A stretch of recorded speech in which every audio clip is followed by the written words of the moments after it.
9 negara ini diam-diam bermuka dua. Dorong KKB lakukan hal ini.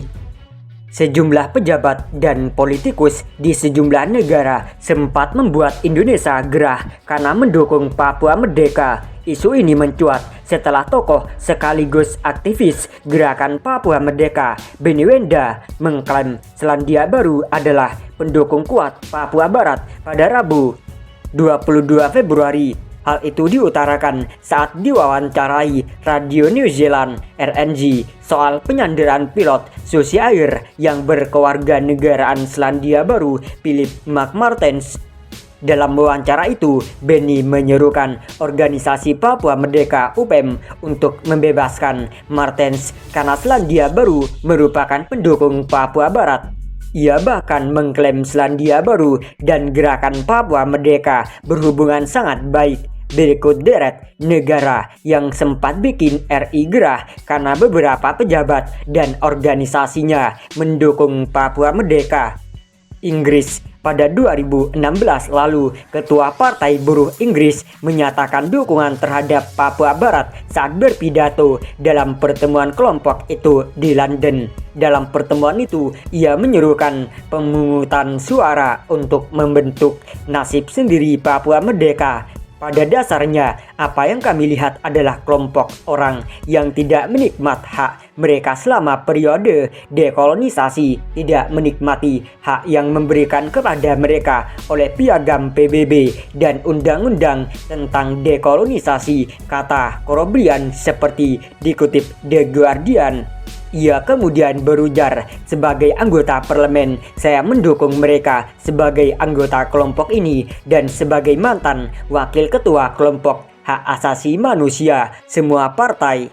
Korobrian merupakan salah satu pendiri Parlementer Internasional untuk Papua Barat, Parliamentarians for West Papua (IPWP). Beberapa tokoh Inggris yang masuk kelompok ini diantaranya ex-parlemen Oxford Andre Smith, ex-anggota parlemen dari Pentegarth, dan ex-uskup Oxford. Dia juga berjanji akan membahas daftar rekomendasi dalam laporan proyek politik Papua di Universitas Warwick dengan Partai Buruh.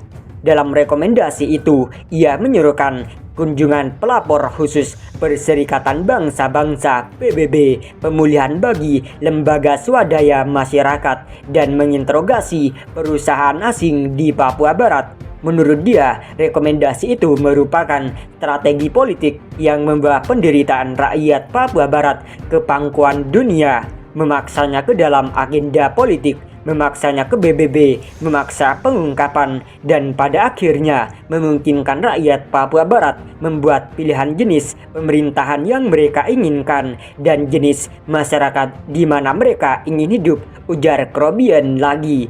Korobrian juga menjadi salah satu sosok di balik peluncuran deklarasi Westminster. Pernyataan ini menyuruhkan penentuan nasib sendiri rakyat Papua. Dukungan segelintir pihak di Inggris terhadap Papua Barat juga muncul dari Dewan Keamanan Oxford.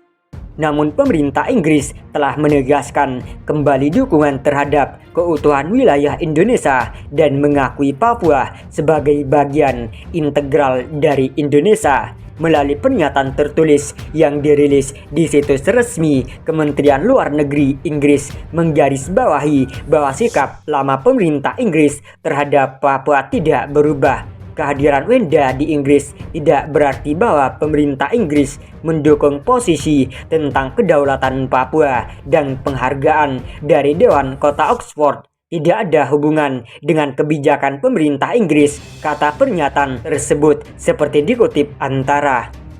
Selandia Baru.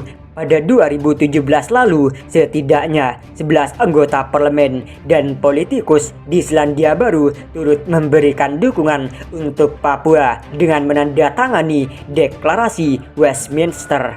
Para politikus itu yakin Catherine Delahunty, Mojo Matters, Jan Logi, dan Stefan Browning dari Partai Hijau, Louis Sawal, Carmel Sepoloni, Adrian Rurauhe, dan Aupto Soa William Sow dari Partai Buruh, kemudian Andrian Rurahwe dari Partai Nasional, Marama Fox dari Partai Mauri. Sejumlah anggota parlemen menandatangani deklarasi yang seperti Anda diketahui menyerukan referendum diawasi secara independen oleh PBB untuk didiskusikan warga Papua Barat dan mengidentifikasi pandangan mereka soal penentuan nasib sendiri, kata Delahunty seperti dikutip Pacific Median Center.